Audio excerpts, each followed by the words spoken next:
Welcome.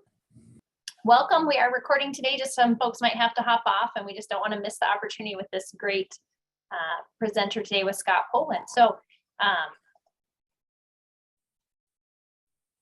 my slides don't want to change here again. If you did select to receive a copy of the Montana CAST-S, the plan is to get these in the mail by the end of the week. So we have a large order coming in from NAMI tomorrow. And so we will get those CAST-S and some YRBS data out to you later this week. It's when it'll go out in the mail. So hopefully the U.S. Postal Service is functioning and getting those out really quickly. And at the end of today's session, you will also be given a post-session survey. Part of that survey will share out that there are 2 continuing education credits through the Montana Board of Behavior. And then also everyone will receive 2 OPI renewal units. And so please make sure you complete the post-session survey to receive those units, and then we will verify your participation in the Zoom session using the electronic tools supported through Zoom. They kind of let us know when you got here and all that. So Zoom's pretty efficient in that attendance taking. And so I'll just share my contact information, and I'll share the links kind of at the end as well. So I'm going to stop my sharing and introduce Renee Schoenig, is the Executive Director of the Montana School Counselors Association. She is going to present or introduce our guest featured speaker today, Dr. Scott Poland. Thank you, Tammy, and thank you so much to Tammy and OPI for providing the funding and all of the tech support to make this seminar happen today. I am just so grateful that you're all here, really glad, and I think that more people are going to join. I think Tammy had over 200 pre-registrations for this time of learning today with Dr. Poland. I am going to read a formal bio that Dr. Poland sent me, but first I want to just say a few words about what an amazing human being he is. Really, he does really, really hard work, and he recognizes all of the hard work that you all do. And I think it's wonderful to have a presenter that has such compassion and empathy for everything that you're doing. And I know that he has shared with me the respect that he has for what school counselors do every day, CSCT providers do every day. Your work is really hard, and he recognizes that and really teaches with empathy and compassion. I have had the pleasure of knowing him for the last several years. The first time I met him was at the Montana Behavioral Institute Summer Conference, where he was teaching about suicide prevention. And then, as you are all aware, he's co-author of the CAST-S, Suicide Prevention Intervention. And I see Carl Roston on the call today too. Thanks for being here, Carl. They've collaborated on that along with NAMI and people at SAM. And it just is such a great testimony to when we work together, we are so much better. And so I've just really appreciated that. So Dr. Scott Poland is just an expert in this field of suicide intervention, prevention, postvention, and it speaks all over the country on the subject. So we're really, really lucky to have him spending so much time here in Montana. He has been a real friend to Montana school counselors and is just such a kind and wonderful human being. So appreciate that. I'm so grateful for you, sir. And we're just really glad to get this another opportunity to learn from you. Dr. Scott Poland is a professor at the College of Psychology and the director of the Suicide and Violence Prevention Office at NSU, Florida in Fort Lauderdale. He's a licensed psychologist and internationally recognized expert on youth suicide and school crisis prevention and intervention. He has authored or co-authored 6 books and many chapters and articles on these subjects. He co-authored 3 suicide safer schools plans and toolkits for the state of Texas and the Crisis Action School Toolkit Suicide for the state of Montana. He, with the help of an NSU doctoral student, recently completed the Florida Steps School Toolkit for educators to prevent suicide. He previously directed psychological services for Cypress Fairbanks ISD, a Texas school system with over 100,000 students for 24 years, and is the past president of the National Association of School Psychologists and a past prevention division director of American Association of Suicidology. He is very dedicated to prevention and has testified about the mental health needs of children before the U.S. Congress on 4 occasions. He has received many awards, including being named the most outstanding psychologist in Texas. Dr. Poland has received the Houston Wage Peace Award and the Parkland Helping the Community Heal Award. So a lot of accolades, a lot of experience. Please join me in welcoming Dr. Poland. Thank you so much, Renee. And it is indeed my pleasure to have a chance to talk to everybody today. And, you know, I really love school counselors. I mean, I'm serious. I actually married 3 of them. Now, that was my attempt at a little humor today.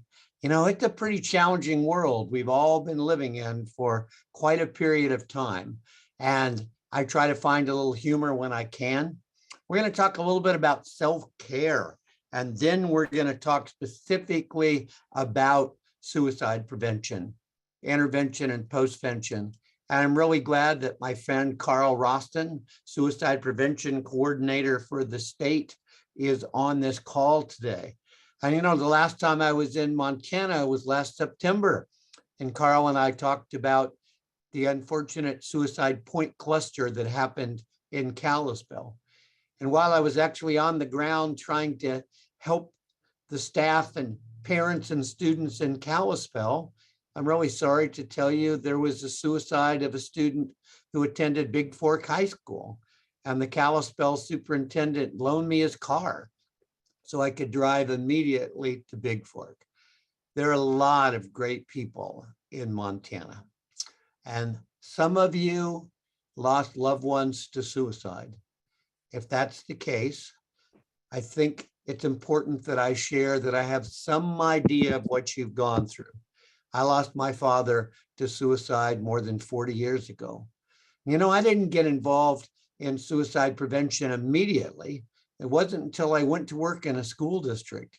And I guess I was maybe aware as a director of psychological services that a couple suicides had occurred, but nobody called on me. But finally, the superintendent did. And he said, Scott, what are you going to do about these suicides? I mean, I said, I don't really know. He said, well, you better figure it out. That was 1981. And I've been working on figuring this out now for 41 years. You know, I still remember the poem that a student's English teacher showed me one day too late, even though it was 40 years ago. I remember the lyrics. It was entitled A Small Flower. Come and touch me, hold me, use me for a gift to someone, for an arrangement in the den, for anything. Please don't toss me out while my leaves are fresh. If they turn brown and crinkle, remember what I was before I faded away. Now, of course, that English teacher would wish 40 years later, she'd had more awareness, more training. She'd have just sat down with that young lady and asked, are these your thoughts? Is this something you're thinking of? You're not the first kid to feel this way. There is help available. And I've now been involved in over 20 legal cases. None of those have been in the state of Montana. And let me say clearly, I believe schools do things right like 99% of the time, but occasionally schools make mistakes because of lack of training. And the biggest mistake that they make is not notifying parents. Anytime there's even the slightest risk of a student being suicidal, I believe parents need to be notified, with one exception. You tell me you believe the kid is being abused, and now you're working with protective services immediately. And I ask you to think for a moment, in your schools, is there enough emphasis on every student identifying their go-to adult at school? I believe so many tragedies could be prevented if every kid had a go-to trusted adult. And been working with the Jason Foundation. In fact, I'll mention them a little later on, but just filmed my 8th module for the Jason Foundation on suicide prevention at the elementary level without a doubt, many of you at the elementary level are encountering suicidal students. And the question is often, he's only 9. Do I need to take it seriously? Yes, every single time. And I personally have had to respond to several suicides of kids as young as 3rd and 4th grade. And I wish they could express their frustrations in another way. I wish they didn't say, I'm going to kill myself. But if they use language like that, we must take it seriously. So let's look a little bit at self-care. And I want to give you a brief introduction. Right after the pandemic started, one of my good friends called me up and he said, schools, parents, staff members, everybody's really struggling with this pandemic. You need to talk about COVID and coping. And I said, that's not really me. My career has been all about school violence and youth suicide. He said, you can do it. You must do it. And my university got behind me. And I've been doing a presentation about once a week on coping with the pandemic for almost 2 years. The estimates are that I've reached more than 100,000 people via Zoom. And I came up with a little simple model using the word calm, which is really important for all of us. But the C stands for not just being calm, but thinking about what can we control, which is largely our reaction. You know, I mentioned earlier that it's a challenging world. We got a pandemic. We have political polarization like I've never seen in my lifetime. We have a lot of racial tension and issues, which gives me a chance to share one of my favorite quotes with you by Gandhi. Our ability to reach unity and diversity will be both the beauty and the challenge of our civilization. We've really been challenged the last few years to find that unity and beauty and diversity. So what's the A stand for? We got to be available. You got to be available to your colleagues, to your students, to parents of the kids in your school. You've got to be available to your friends and your family. We all have to be alert when somebody is really suffering from this pandemic. And I understand that in the very near future, the prediction will be that we will lose 1 million Americans to the pandemic. And many of us lost friends and loved ones to COVID-19. There's estimates that 6 million Americans at a minimum are grieving the loss of a loved one. And a number of young people actually lost their caregivers. So this is a time to really be alert to the needs of everybody around us. And the L could stand for so many things, but listening is incredibly important. I believe we have a tendency to say to someone way too quickly, I understand. Could we really understand? Not unless something very much like that happened to us. We also have a tendency to tell people it's going to be okay. You know, it was mentioned that I did a lot of work in the aftermath of Parkland. It's never going to be okay for those families that lost a loved one in that school shooting. They would say things to you like, I'm trying to learn to live with it. I'm trying to keep the grief in its own lane. And they're often frustrated when people close to them say, you should be over this by now. I'm tired of hearing you talk about it. We should be saying, I am here for you. Anytime you want to talk, I am here to listen. I also think we need to pay attention to the television coverage that especially young children watch. But I know for me at various periods during the news coverage of the pandemic, I couldn't watch anymore. I couldn't see the overwhelmed ICUs. I couldn't see the stories of the people that couldn't say goodbye to their loved one, or the portable morgues being moved onto the hospital grounds. So with my partner, we made a pact. we wouldn't watch the news anymore. Basically, we glance at our phones and can get a little bit of news. We don't turn the television on. And in the morning, we get out and take a walk instead of being glued to another sad story on television. Modeling of coping and management. Emerson said, what we do speaks so loudly to children that when we try to talk to them, they can't hear us. So all the adults need to be modeling optimism and hope for the future, and having schedules and routines for kids. That's when they actually do the best. So some people got the idea that self-care was somehow selfish. Self-care is not selfish.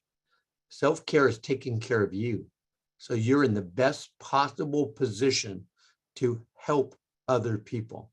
And it involves, for adolescents and adults, a couple of key things, which you all know, but sometimes we need to be reminded a bit about how important proper nutrition, getting some exercise, getting proper rest.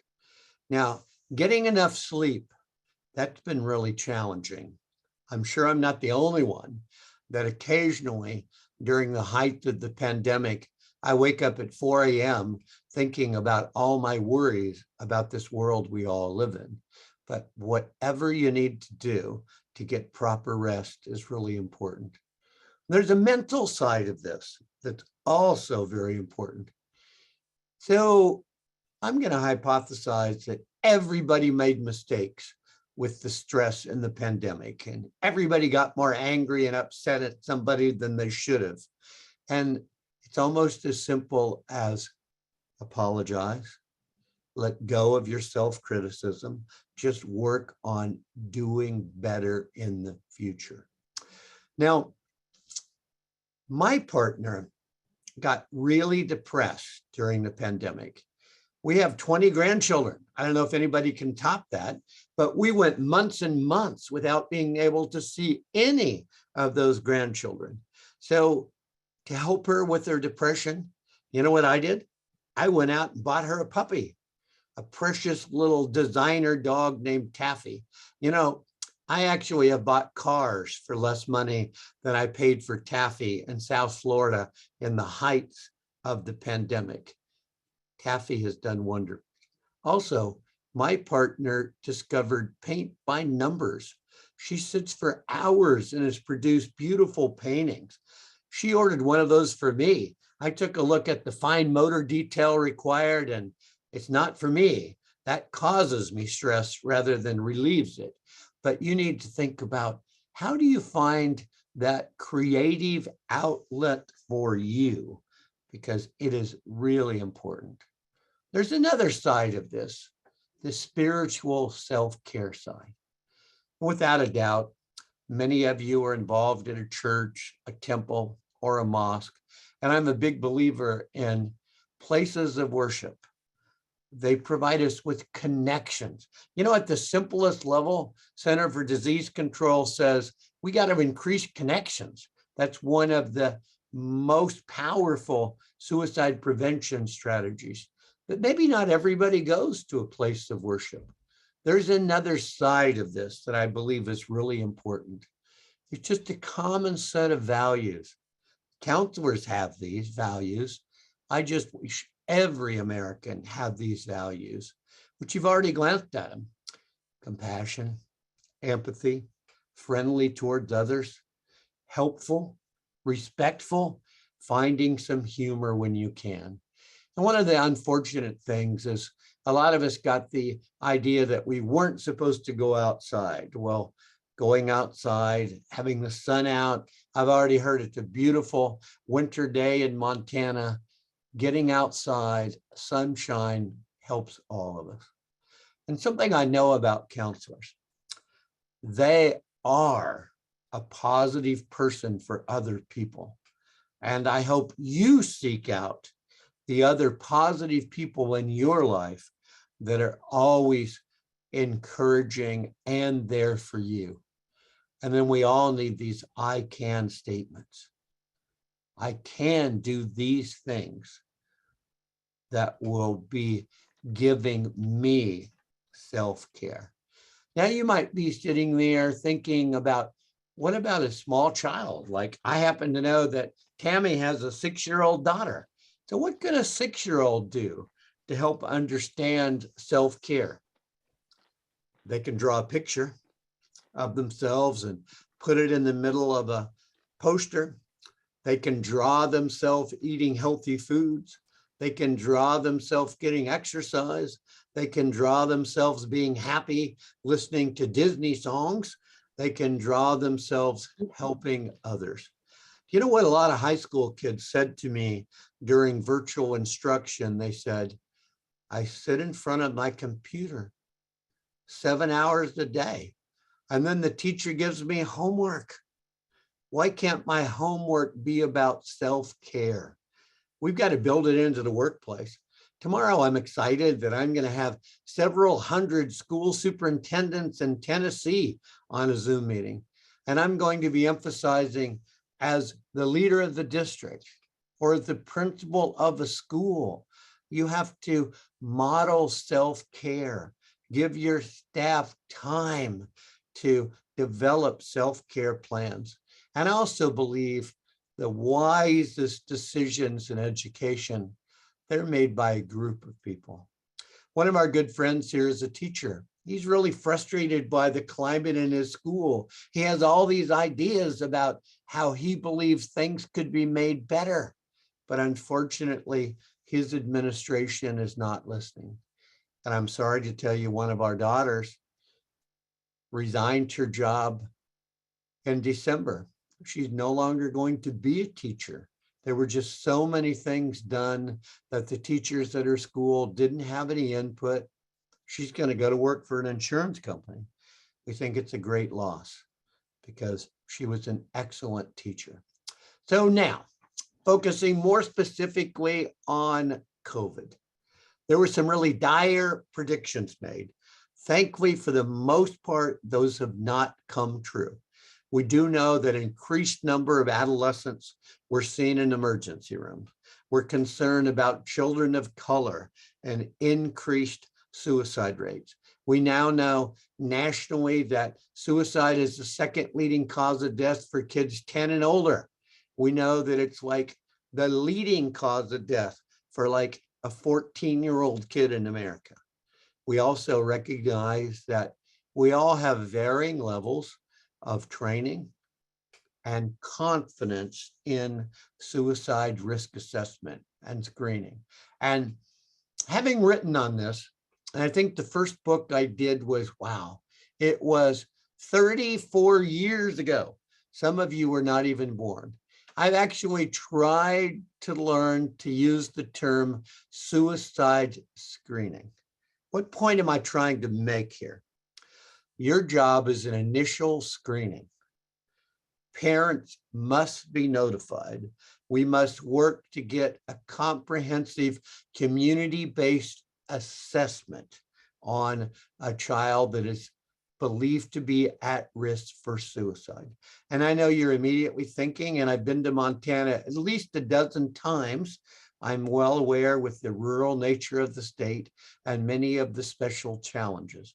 But I just believe strongly that a school counselor cannot accept the primary responsibility for suicide assessment and treatment anytime a student is suspected of being at risk. So part of our challenge is, of course, to locate and increase community-based resources. And one of the things that I want to take a moment and say, I only have an hour today. I have a lot to say, but I do want you to put your questions in the chat box. And I promise Tammy that I will provide written answers to those questions that we will get to you. So I want you to ask questions. They're just going to be answered for you probably in a couple of days, and you'll all get a copy or they'll be posted, and that information will be made available to you. Here's your other great challenge. You know, I teach in a clinical APA accredited doctoral program. The class I teach is an elective. What's that mean? APA doesn't require a competency in suicide risk assessment and management. It's not really required for any professionals. So it's a matter of finding out, first of all, who works well with us and our students, and who actually is competent in the community and suicide risk assessment and management. So when a suicide occurs, actually think of it rather simply. Untreated or undertreated mental illness, often in combination with an adverse childhood experience. You know what those are. Rejection from a natural parent, being physically, emotionally, sexually abused, living in poverty, having a mentally ill or a substance abusing parent, multiple losses, being the victim of bullying. Those are the most common adverse experiences. Schools have been found liable in civil court. The main focus of the lawsuits today go like this. The parents say, we told the school that our kid was being bullied. They didn't do anything about it. Well, to date, not a single court in this country has found the school responsible in a civil lawsuit over suicide and bullying. A number of school districts have settled out of court, but the one area where schools have lost these decisions has been failure to notify parents. So, Suicide Prevention Resource Center, great information at that particular website. So they summarized multiple studies about suicide and bullying. And so what did their summary say? Strong association between bullying and suicide, not causation, because how are you going to rule out the things that are on this slide about mental illness and other adverse childhood experiences? What I hope you'll remember today, when you know a kid is a victim of bullying, don't hesitate to ask him questions about hopelessness and thoughts of suicide. And if I could say one overarching thing that is holding suicide prevention back in this country, we're afraid to talk about it. And let me make that point with this quote from a Surgeon General. 48,000 suicides a year in this country. We got to talk about it more at our schools, our workplace, our homes, and our places of worship. And I got this question today from a school counselor somewhere in California. She was like, well, our school policy has that maybe as many as 2 or 3 people might be asking the student questions about their suicidal thoughts and plans. And as you know, everybody asking those questions, is that going to plant the idea in their head?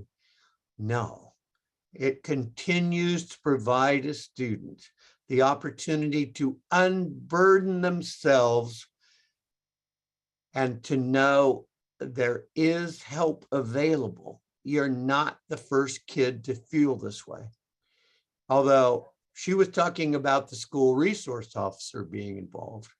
And I think it's really important that a depressed and suicidal student not be given the impression that they are in trouble. So moving on, I do believe most youth suicides can be prevented. I also know the impact of a youth suicide is greater than ever before.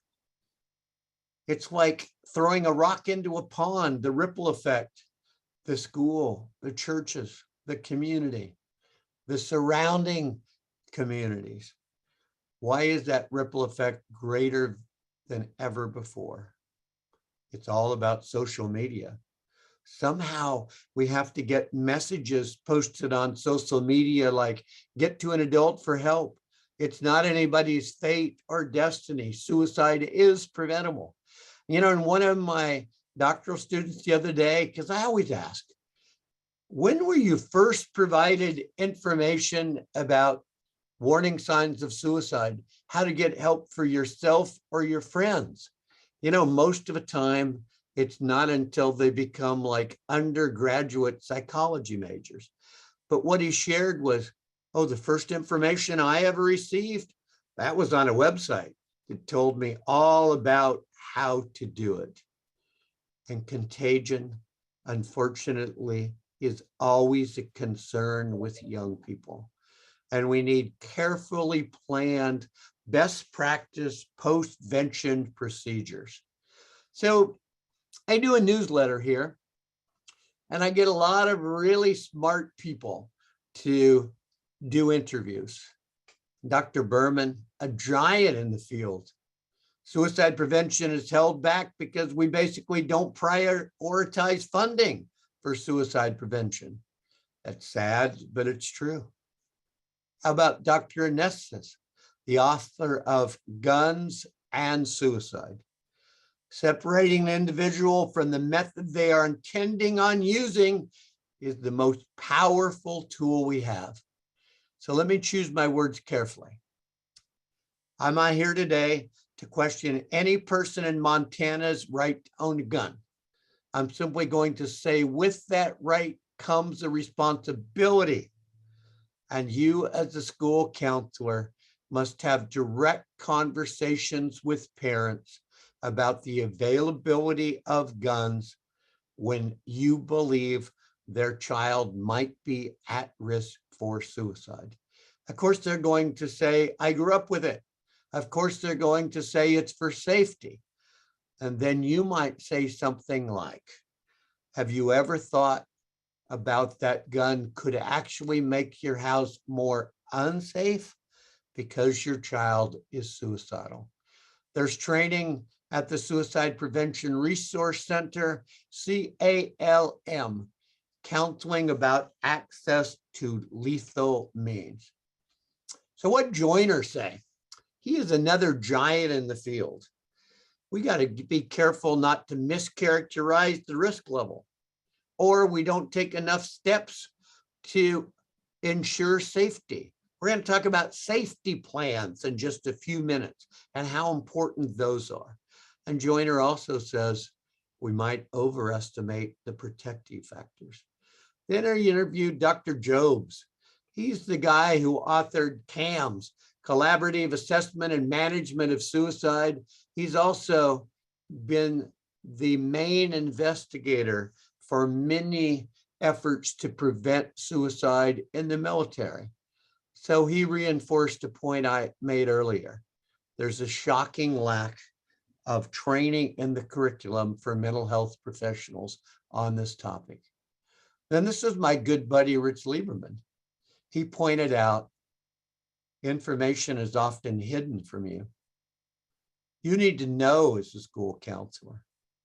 Parents need to share with you. Community-based providers need to share with you so we can all work together to help the student who is at risk for suicide. Ever had the parent say, oh, she got hospitalized because she had mono? Meanwhile, their best friend is saying, no, she tried to kill herself last Friday. We need shared information. Those are all of the state plans that we worked on. They're all available online. And thank you for your interest in the CAST-S. So what would I say about, obviously, we wrote it in 2017. What's changed about suicide prevention in the schools? Unfortunately, not that much. I'm going to update the incidence of suicidal thoughts and plans for you in Montana in just a moment. But all the best practices are already in the CAST-S. Now, contact Carl Roston because the Packed Good Behavior game has some great results, and Carl can help you get that implemented in your school. So what do I believe suicide prevention in schools should actually look like? Annual training for everybody who interacts with students about suicide prevention, warning signs, what to look for, what to do, and don't keep a secret. This really could be done in 45 minutes to an hour, but I believe it's really important. And school counselors would be the ideal professionals to lead that training in their school. A focus on wellness and connections for all students, of course. Policies and procedures in place. Everybody works as a school team member to ensure safety, and extensive training on screening instruments, including role play for school counselors, school psychologists, and social workers. I just role played yesterday in one of my classes. I got a student to role play being suicidal, and I did an initial screening using the Columbia Suicide Severity Rating Scale. And then I got another student to role play the not very cooperative parent. We need to practice those things. And we need to document every single step we take. And it's essential that the building principal be notified and involved in this process. There's again the statement about parent notification and identifying the trained mental health professional. I also like to visit a school district website, and I like to put in that search engine, teenage depression, youth suicide, and I wait to see what comes up. See, I think it needs to come up immediately. Warning signs, crisis helpline number, crisis text line number, resources in Montana, maybe even most importantly, who do I contact at my kid's school? I could be searching as a parent. I could be searching as a kid for myself or my friend.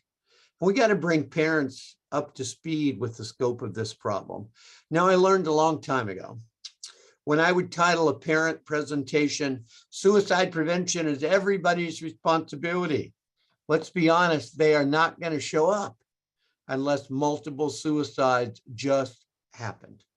So I like to title those presentations, Safeguarding Children in Challenging Times, Building Resiliency. And if you want to do a YouTube search, you'll find a lot of those parent presentations. My record is the one I did locally for a charter school. 6,100 parents attended. This is a challenging time to be a parent. We also need to monitor students that we refer for community-based services, monitor them carefully.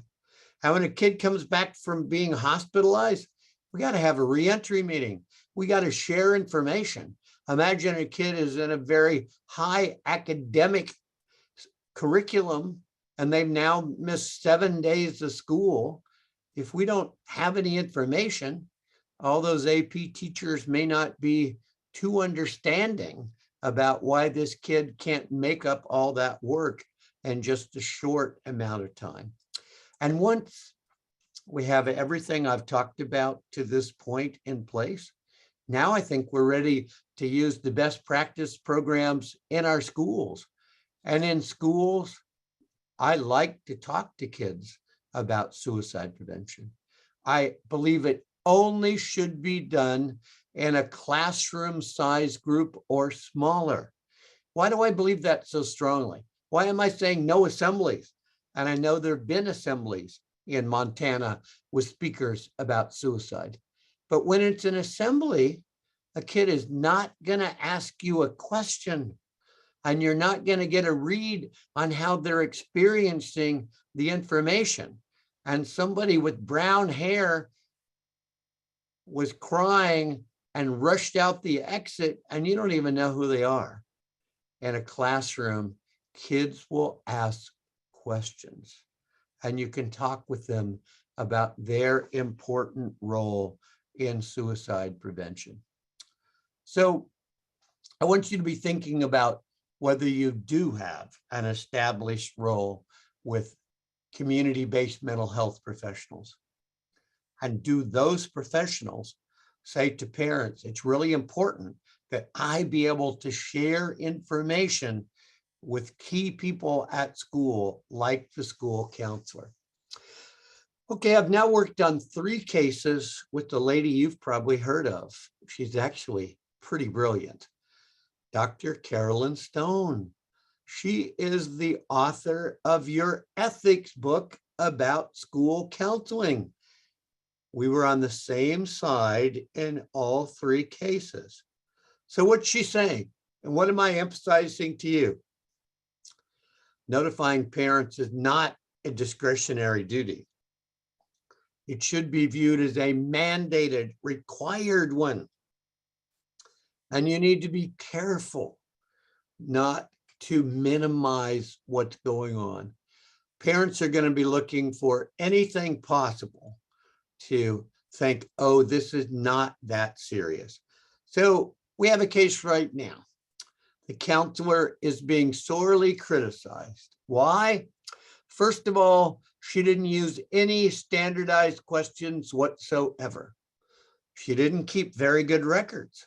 She didn't gather information from other people at the school as required in the school policy. She didn't have a face-to-face meeting with the parents at all. Their version of the phone call was, it was just a conversation.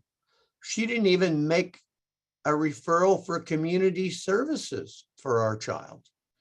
So that's a lawsuit that's now been going on for several years. And I suspect the school district will be settling out of court. Provide resources, follow up, get their attention. This is urgent for you to take action. If you do not take action, you're going to give me no choice but to call protective services. Another case I have really stresses the need for peer reports to be taken seriously. So let's think for a moment. Who actually knows the kid the best?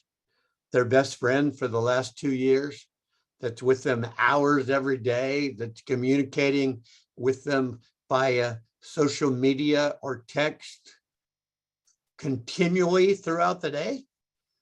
Who knows their friend the best?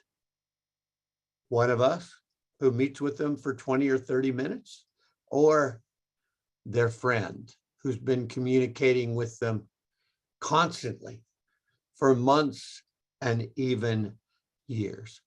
Now we're going to talk about the Columbia briefly, and you know that it has yes and no questions, and the Columbia is included in the Cast S. There's a little more to this than just yes and no questions.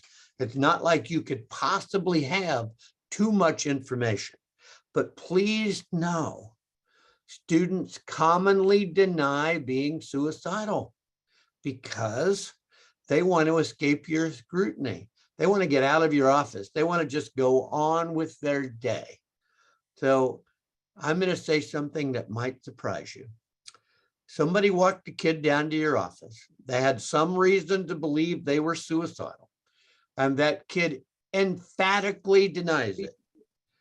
I still recommend calling their parents and saying, we had some reason to suspect suicidal behavior, but when I asked him directly, he said no. But mom and dad, you need to know this.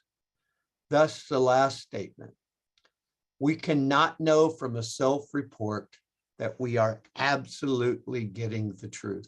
And so what are those precipitating events? What do I mean by those? And by the way, even a 12-year-old kid traveled a very long road. It's everyone's fault, yet it's no one's fault. No one thing, no one person is ever to blame for a suicide. But we have to be alert for a precipitating event. Think of it like the straw that broke the camel's back. The kid's been thinking about it for weeks or even months. Something happens today that causes them to take action. Very commonly, severe argument with the parent, a breakup of a romance, an extreme discipline sequence, maybe about to be expelled from school, maybe about to be arrested. Now, I want to make a point here, and this will be a little bit lighthearted, but I want you to imagine for a moment that Tammy is a 14-year-old girl. Tammy is devastated by the breakup of the first significant relationship in her life. I'm the well-meaning adult, right? Tammy, I'm so sorry this happened to you. I'm sure today must be really, really difficult, but Tammy, you got to trust me about something. Time pretty much heals everything. Every day, things are going to get a little better. Please know that. And if you don't mind, Tammy, I'd like to talk to you about what happened to me when I was 14. Yes, that was really difficult, but I got through it. And Tammy, I just turned 73 and I'm really happy. Things are going to be okay. Trust me on this. Now you're all horrified because I was dismissive. I gave her a pep talk. I never even focused on her. I should have been using all those reflective, open-ended questions that you use every day. But I'm serious in telling you that too often a well-meaning adult is not a good listener. And they do give a pep talk and they think, oh, I'll share some life lessons. And if you don't mind, I want to share with all of you. When I was 14, Doris Nelson broke up with me, and I know she is still sorry. You know, she started dating a senior. She married that SOB. It's like, I never even saw her again. I can't even find her on Facebook, but clearly I am over it. Okay. So I hope that was a little humor for what is really a difficult topic. There's some research out there saying they're visiting social media sites that promote suicide and give specifics about how to do it. They're researching how to kill themselves. This is very serious. Somehow we have to get a window into social media. And I'm not telling you this is going to be easy, but we've got to get some good, responsible students, especially after a suicide has occurred, who will tell us what's being posted online. We need to get them to post messages about suicide doesn't have to happen. There is treatment available. Get adult help. Don't hesitate. Use the crisis helpline and the crisis tip line. So there's a big movement in this country to require schools to have threat assessment teams capable of assessing threats of violence towards self and threats of violence towards others. You've probably heard of a guy by the name of Dewey Cornell, who's a giant about assessing threats of violence towards others. Well, the state of Florida hired us, and we did weeks of training. We did 3 4-day sessions. Every school district in Florida had to send personnel. But please know, most suicidal kids, they don't have any thoughts of harming anyone else, and they should not feel like they're in trouble. So asking school counselors all over the country, when you do a suicide screening, do you ask about homicide? Most of them said no. A few said yes, always do. Well, this slide is trying to give you a little bit of guidance. Is this kid who's suicidal, do they appear angry at others? Are they blaming somebody else for their misfortune? Are they being bullied and they're angry at the bullies? Then we need to inquire about homicidal thoughts. But our most commonly used instruments for suicide screening, like the SAFE-T, for example, or like the Columbia, they don't have questions on there about homicide. So you'll have to decide, but there may be times when you need to ask questions about homicide. And if the answer is yes, now you're following your school's procedures for threats of violence towards others. I think you're pretty familiar with the challenges in your state. I don't know that I really need to read those to you. Personally, I think the Center for Disease Control needs to do a lot more study of youth suicide. They're called epidemiology studies. I'm really proud of myself. I think I actually said epidemiology correctly. But what little research we have talks about the importance of school connections as a protective factor. They found mental health problems, family problems, bullying, substance abuse, psychological distress. And by the way, I'd be remiss today not to emphasize that LGBTQ students have far more suicide attempts and suicide deaths than their heterosexual peers. Think for a moment. What is the single greatest protective factor for an LGBTQ youth? I think you know.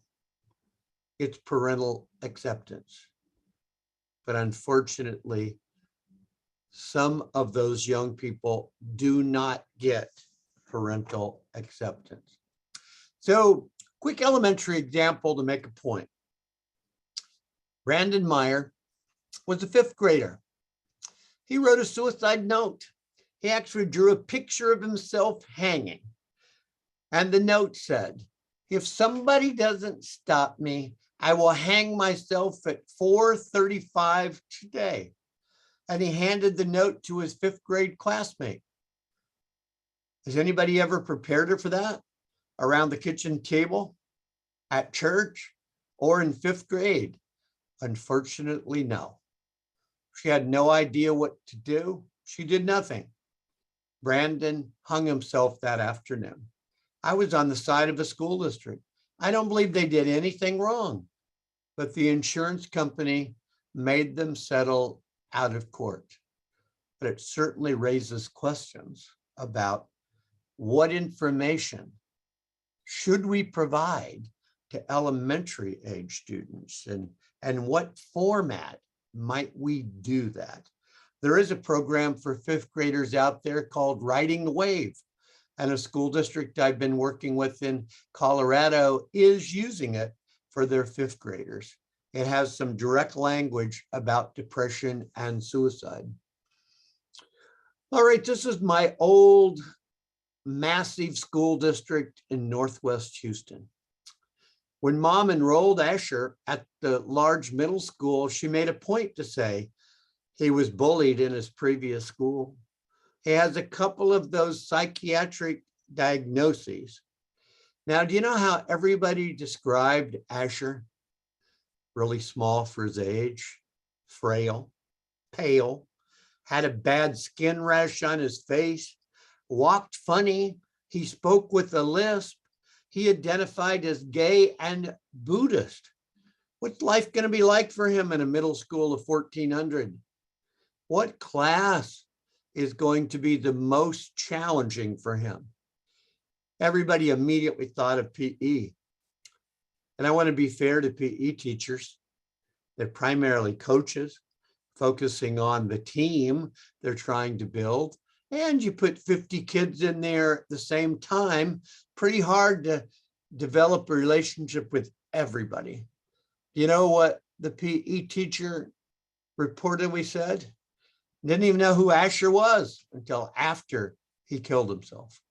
Now, I only said 2 things in this particular case, and I'll stand by them. Asher should have stood out the moment he walked into that school as a kid that was going to be bullied. We know it peaks in middle school. Look at everything I just told you about Asher. And unfortunately, the only staff in the school that ever had any training on suicide prevention, those were the school counselors. So there is the Youth Risk Behavior Surveillance Survey for 2021 for Montana. Pretty daunting. 41.4% of high school students surveyed felt sad or hopeless for 2 or 3 or more weeks in a row in the last 12 months. A little over 1/5 seriously considered suicide in the last 12 months. 10.2% made 1 or more attempts. So let's take a small Montana high school of 100. What's that mean? 10 kids attempted suicide in the last 12 months. You know what's really scary? For the most part, school staff don't know who they are. Their parents probably don't know. Who would know all about it? That would be their friends. And the question is, do their friends know what to look for, what to do, and not to keep a secret? Now, some states, including Florida, surveyed the middle schoolers. And if Montana surveyed the middle schoolers, we'll get that data out to you. Middle schoolers aren't asked about the last 12 months. Middle schoolers are asked about over their lifetime. And actually, the most dramatic increase over the last decade in suicides has been middle school age girls.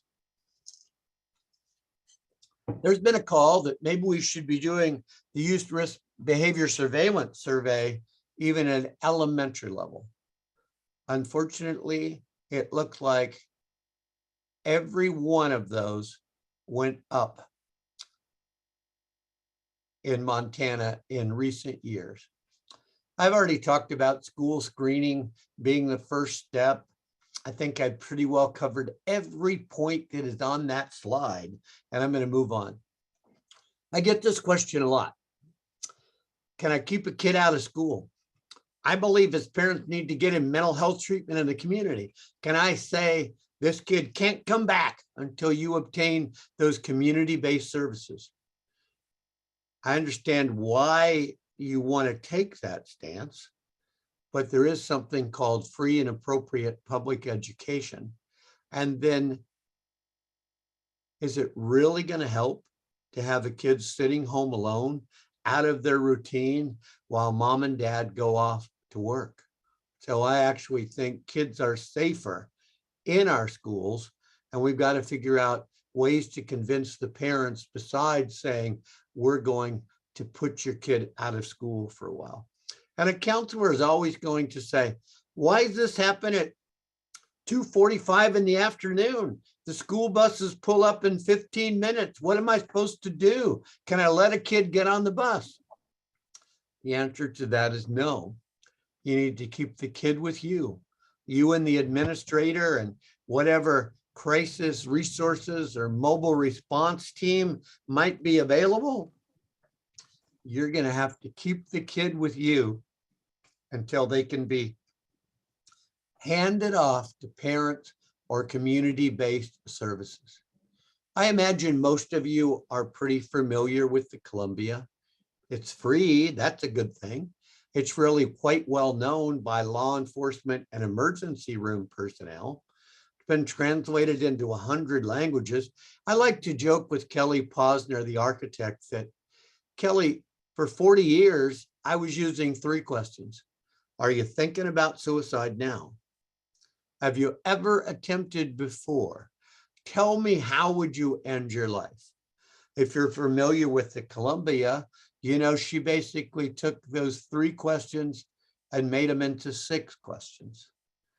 And it's important to gather a lot of information, but we do need to use a screening instrument like this one. And you know, low, medium, and high. And I have my Columbia clipboard. In fact, I handed it out to every student in my class yesterday. That'd be a good thing for you to think about getting from the Columbia Lighthouse Project. I know there's a lot of focus on, are they low risk, medium risk, or high risk? Let me give you my take on that. I believe we used the risk level to basically determine, could this kid actually be in his class right now while I'm working on this? Or no, they can't they need to be totally under the supervision of me or another adult at school who knows clearly they are to go nowhere. So I prefer to use the low, medium, and high risk to identify the need for immediate supervision. The contact with parents, the conference with parents, the community referral, those are a given, regardless of the level. Safety plans. So I doubt any of you are still using no suicide contracts. And you probably do know what the big knock about the no suicide contracts, the criticism was pretty simple. They're all about what not to do. The safety plan is all about what to do. So it's literally sitting down with the student, jointly developing a safety plan. What are your ideas to keep yourself safe? When you have these suicidal thoughts, internally, what can you do? Externally, what can you do? Do you know crisis resources, the helpline, the crisis text line? It needs to be written. It needs to be something we are constantly reviewing with students. They need a copy, parents need a copy, community-based professionals need a copy. And a bit of a surprise to me is that some of the safety plans don't have the word suicide on it. The one we wrote for the CAST S, and there are many, many tools there for you to use in any way that will be helpful to you. The safety plan we wrote has the word suicide on it. I could ask you all to write a safety plan that you won't text and drive, for example.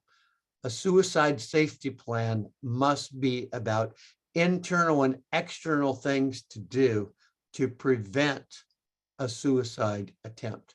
And often the question is, tell me about your reasons for living.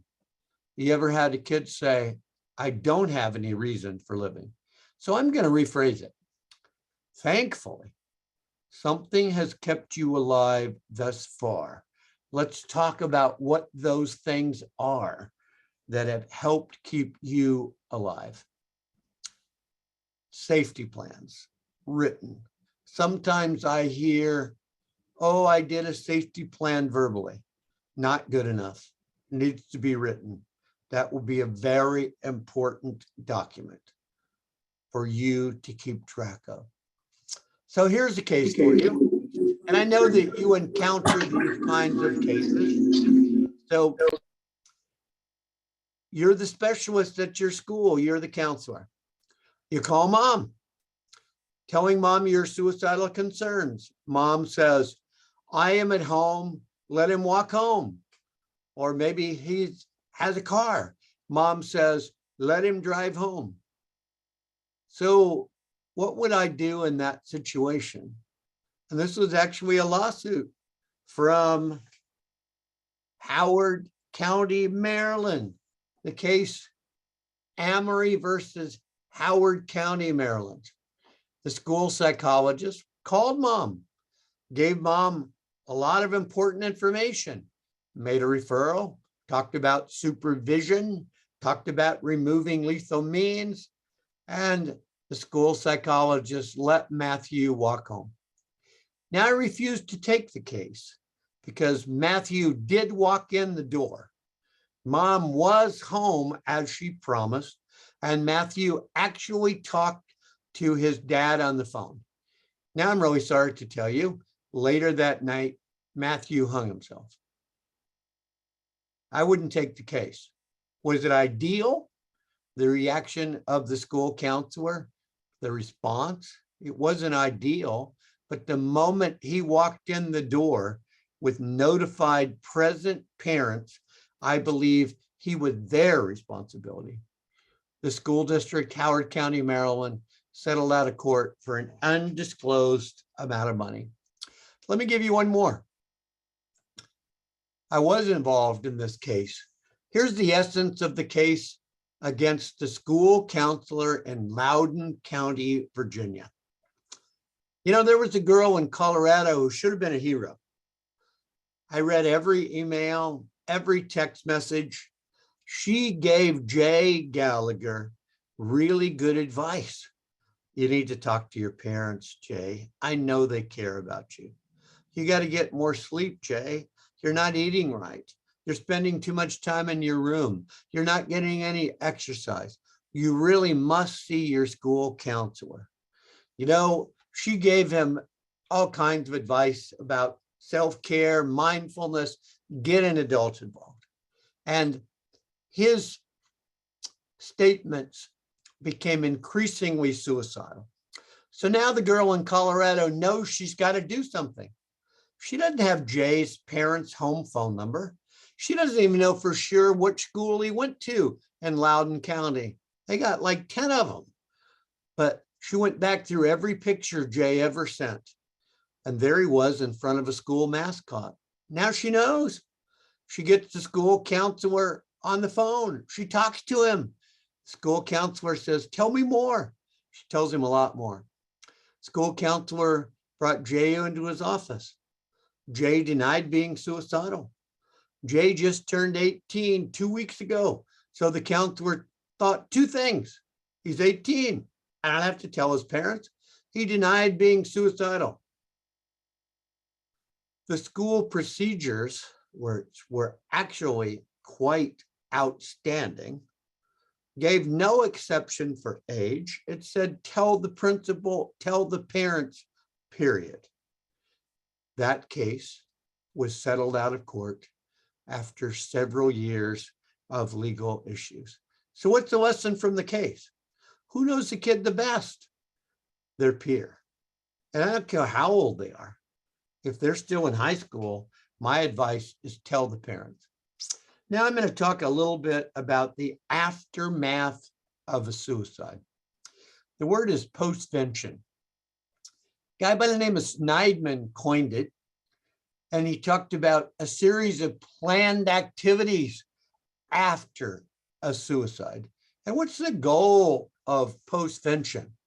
Help everybody with their shock, their grief, their confusion, yes, even their guilt.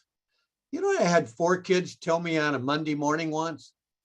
We told her Saturday night was the night she was supposed to die. We told her where to put the gun, pull the trigger. It'll be quick. It won't hurt. I suspect those 4 kids are going to remember that conversation for the rest of their lives. So Sneidman said, you know what he believed is the greatest challenge of our society? To help all of us survivors. Because he said, it's like they left their skeleton in your closet. So we're trying to help everybody with their shock, grief, confusion, and yes, even guilt. Although sometimes that guilt is irrational. I had a kid in the classroom say to me something like this: I should have called her last night. If I'd have called her last night, she wouldn't have killed herself. Oh, did you call her often? No, I'd never called her. Did you have her phone number? No, but I should have had it, and I should have called her. We all have these if only thoughts. We just wish it had never happened. And with adolescents in particular, the phrase I like is called the gift of hope. Let's help them raise money. Let's help them raise awareness. Let's help them start prevention programs in memory of their deceased friend. Yes, there was a postvention legal case, and I'll give you the highlights of that in just a moment. But I sometimes get a call like this. I'm the school counselor. The kid died by suicide.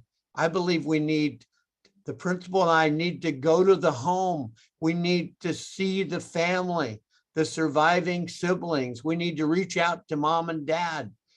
But I can't even get the principal to make a phone call, let alone go to the home. Obviously, I believe strongly we need to reach out immediately and offer assistance to that family and let them know what type of assistance is available in the community. So High school in St. Louis, they called me a little bit too late this last spring. They had already made the decision. Absolutely, there will be no empty chair at the graduation for the suicide victim. Nobody ever said that you can't do some things in memory of a suicide victim. So in fact, the After a Suicide Toolkit for Schools, which I helped write in 2011, I helped write it in 2018. What's in the CAST S mirrors what's in that toolkit. So what did it actually say?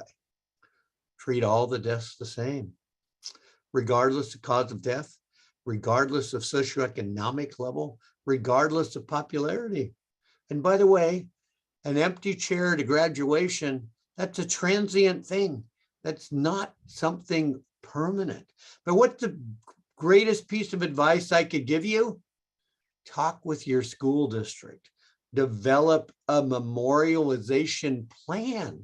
This is what you will do, regardless of all the things I just mentioned. You know, it became like a political nightmare for the high school in St. Louis.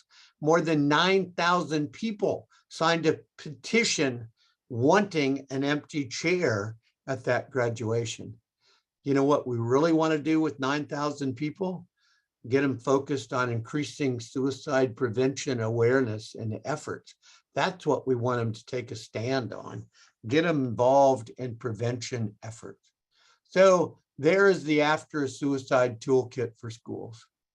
Going to answer almost every question you could possibly have.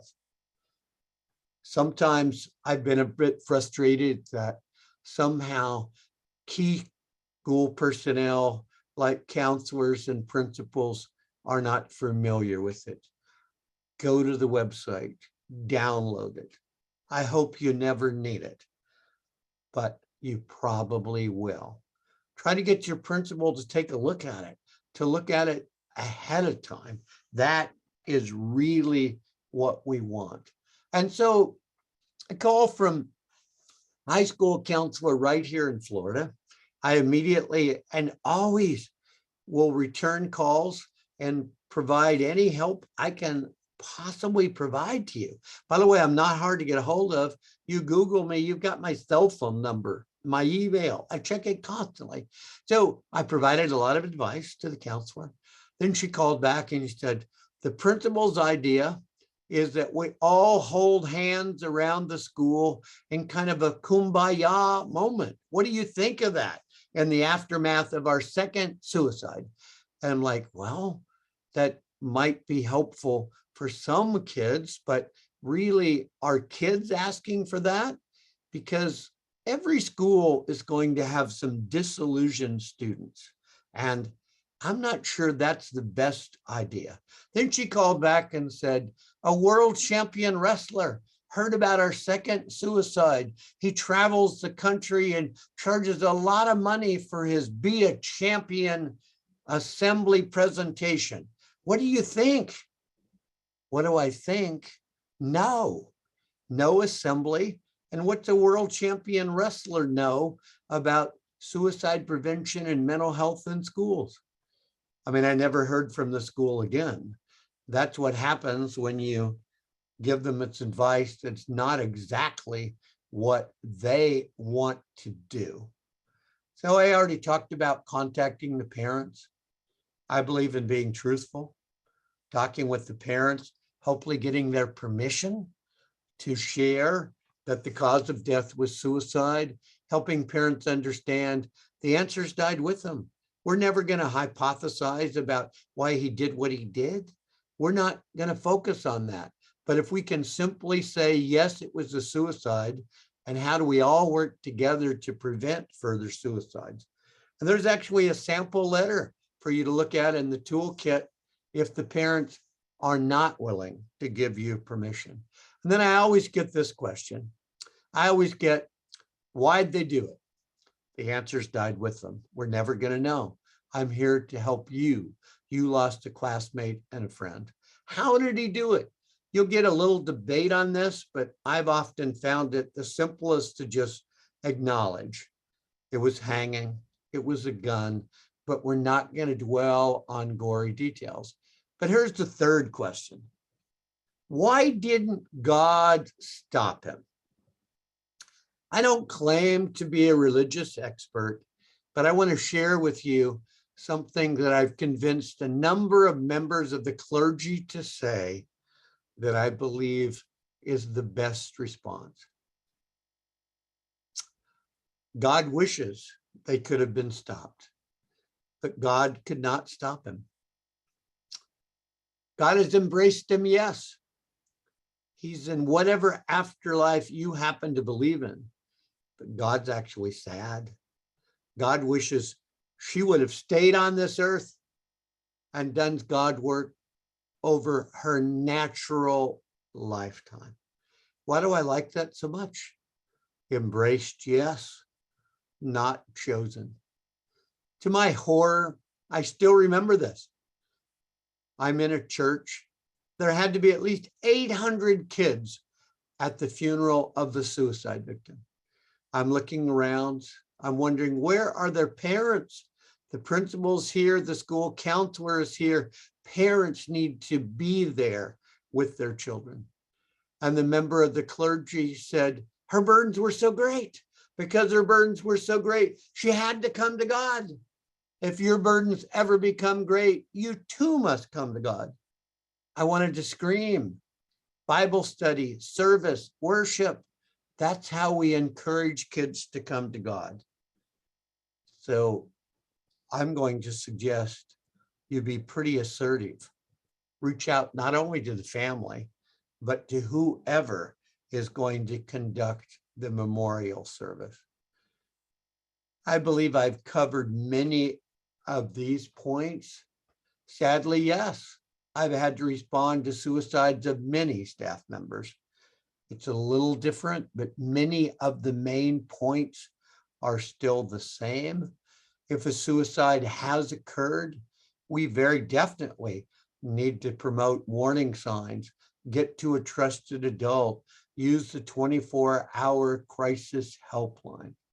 I recognize postvention in schools is very challenging.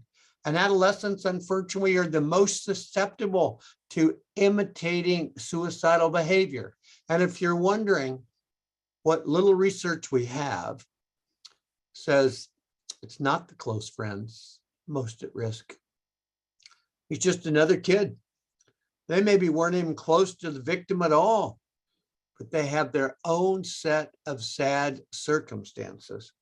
They view their life as somewhat parallel of what they think they know about the suicide victim. So very important that, and a school counselor will sometimes say something like this. Prior to this suicide, I had already worked with 7 8th graders known to be suicidal this year. Should I reach out to those 8th graders right now? Yes, absolutely. It's now more on somebody's mind because somebody actually followed through and did it. Joyner would tell you, vulnerable youth find each other online. And it's no longer that we could just think about as being a geographic area. Social media, it's like transcending geographic proximity to where a particular suicide victim lived. Let's see if there's anything else here. Oh, pretty important point. Postvention efforts in schools, too short in duration, and they focus on too few students. What about the birthday the suicide victim would have had? What about the anniversary of their death? Where is the long-term community-based help? You know, in May, I start to get a few calls like this from school counselors. Thank God school is almost out. We've had all these tragedies. Can you think of the question I'm going to ask them? Who are you most worried about over the summer? Where are the community-based services? You know, I know you're off for a good portion of the summer, but who could maybe call that kid and talk to he and his parents on June 20th? When do you actually come back on contract? Could you follow up and check and see how they are doing? Sadly, some of those epi studies indicated parents just didn't see the need for mental health treatment. It's a tough sell. I've always been a big baseball fan, and I've looked back on my career in making referrals for community-based services. And what percentage of the time did the parents actually follow through? I'd have never made a baseball all-star team. I might have been batting about 200. So Jordan, Utah, this example is astounding. So I've been working with them. And by the way, suicide prevention needs to be somebody's job. I'm proud to tell you that I convinced the Kalispell School Board they are hiring a suicide prevention coordinator. And Kalispell, by Florida and Texas standards, is actually a pretty small place. But the suicide prevention coordinator in Jordan, Utah said, Scott, we have money. We can pay the first $850 for a suicidal kid to see the community-based provider. So I go, well, hey, McKinley, how many of those did you pay for last year? 652. That's $50,000 that his district has to at least start some community-based services, because that's what's needed. So those are a few quick thoughts about contagion and how do we use social media to get out preventative messages. That is important. So you'll know that I've been at this a long time. Those are the communities I went to in the aftermath of a suicide point cluster. Does your community offer suicide survivor support groups? I believe this is truly what helps suicide survivors the most. When they go to a general loss group, sometimes they feel like they're not in the right place. There actually is a group nationwide that is doing Zoom suicide survivor groups, and that's information we can get to you. Couple of final thoughts. Can't rush through a suicide screening or assessment. It's not a one-time thing. We got to recognize kids deny being suicidal. We must take peer reports seriously. I believe we should notify parents. I don't care how old the high school kid is. SAMHSA has the Suicide Safe mobile app. I have it on my phone. I made every student download it in class yesterday. There's also a Columbia Suicide Severity Scale app as well. Other helpful apps, the Safety Plan, the Virtual Hope Box, My 3. Those are all very helpful. Keep good records. Seek supervision and collaboration. One of the things that I've worked on in a project with a company called Navigate 360. I still remember a case in my old district. The 8th grade school counselor knew she was suicidal towards the end of 8th grade. No information went to the 9th grade. Second week of 9th grade, she died by suicide. By the way, I'm always going to use that term, died by suicide. You tell me my father committed something, I'm going to say you commit a crime, you commit a burglary. Died by is a lot more acceptable to us survivors. I also suggest you sign up for the Suicide Prevention Resource Center Weekly Spark. There's some new research out. There's new grant funding out there as a way that you can keep up. Some more resources. Jason Foundation leading the way for legislation for suicide prevention in schools. There's Navigate 360 that I developed a program for. We are revising the Suicide in Schools book. Hopefully it'll be out this year. There are the guidelines for reporting on suicide. Share those with your local media. Terry Erbacher and I are working on the next National Association of School Psychologists Best Practice chapter. There's the Montana Office of Public Instruction. And Carl Roston, I didn't get your name on this slide, so I'm going to mention it again. Suicide Prevention Coordinator at DPHHS, if I got that right. Carl is a great guy. Contact him for help. There's the 24-hour crisis helpline, the Trevor crisis hotline, the crisis text line. By the way, does everybody know if I use my iPhone right now and I push the button and I tell Siri I want to kill myself? Does everybody know what happens? Siri says, "May I connect you with the National Crisis Helpline?" Probably virtually every one of your students has a smartphone.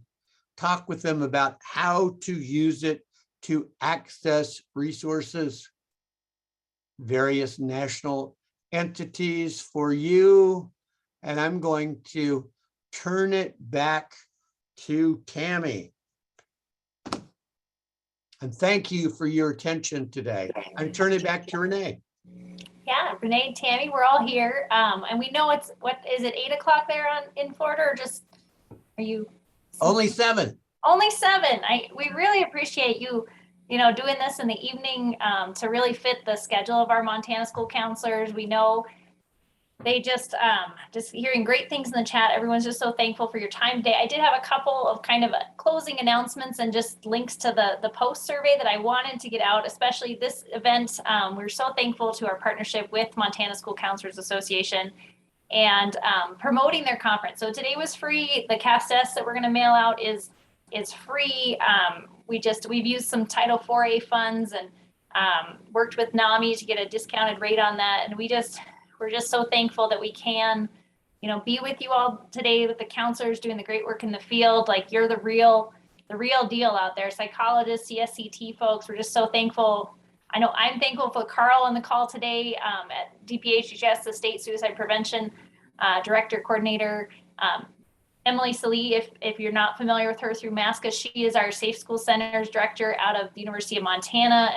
And so just amazing talent on this call today, just with all of you and your knowledge. And so I did want to just share out, if you can get to Billings, and if it will help you get there, I will put the scholarship application in the chat here in just a second. So if you need support to get to that conference, we've been working with Evergreen School District to use some of the legislative school safety funds to scholarship those of you who might need help getting to that conference. So that's been a great partnership.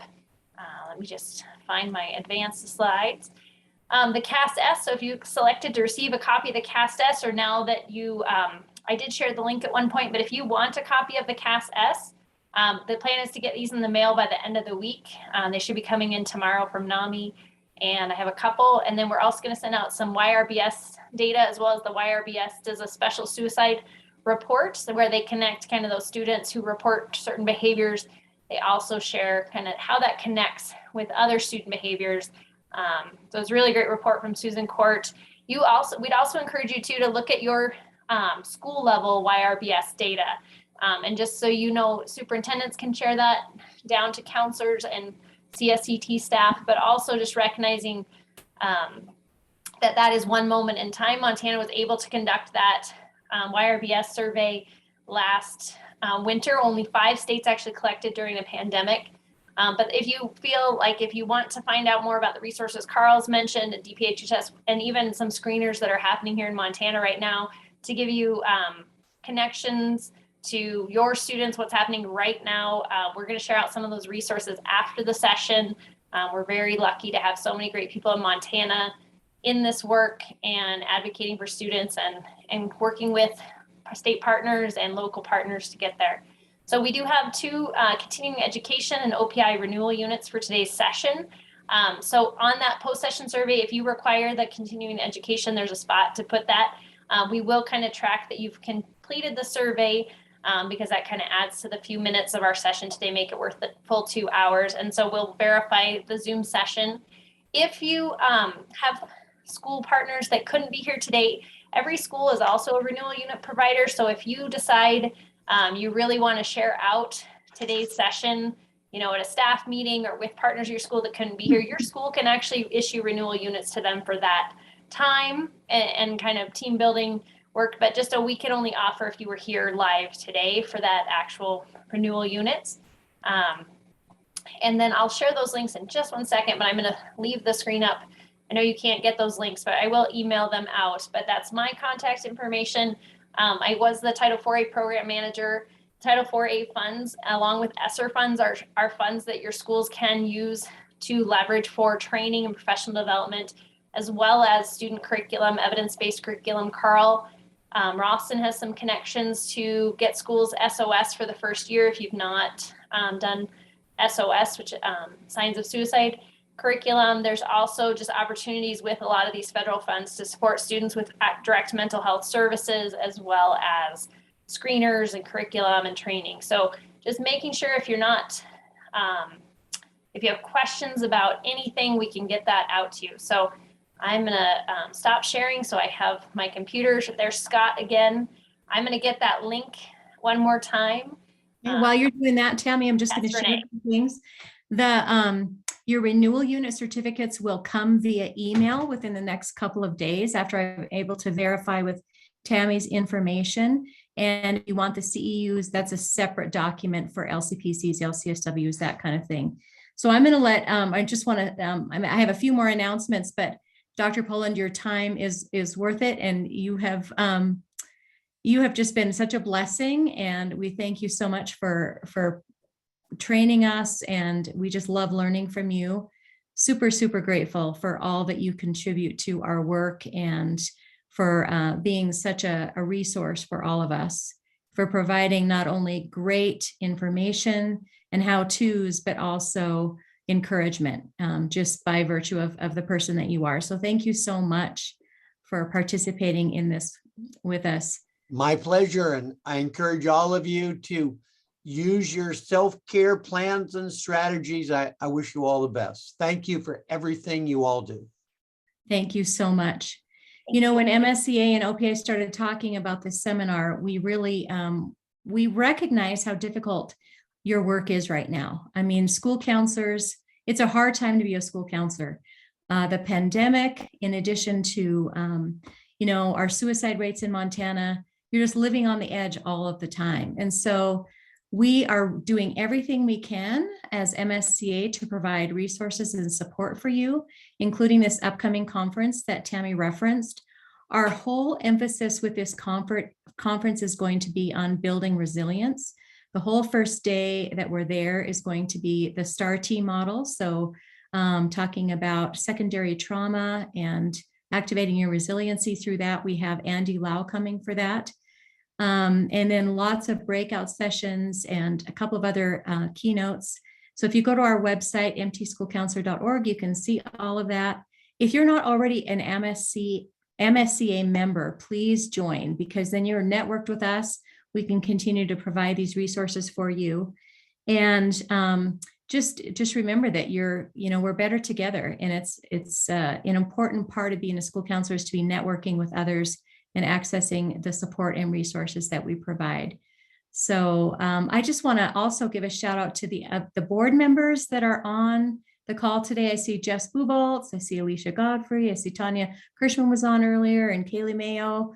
All of those people are working really hard on your behalf. I apologize if I missed someone. Emily Salee already gave her a shout out, but these people are all working very hard on your behalf to help support your work. We know it's tough. We know it's tough out there, and we want to make it easier for you. Again, thank you to you, Tammy, for providing the tech support, and to OPI for providing the funding to bring Dr. Poland to us this afternoon. Awesome, thank you. I'm going to stop the recording, but I'm going to stick around. I'm hoping a licensed counselor will stick around with me too. Just maybe Renee or someone else, just in case any of the content today has brought up any feelings, or if you need support, I can always put you in a breakout room with with someone more qualified than myself to help you. And just again, that this is a great network of folks, and we really appreciate your time today. That post-evaluation survey is available. So I'm going to stop the recording as I just said I would.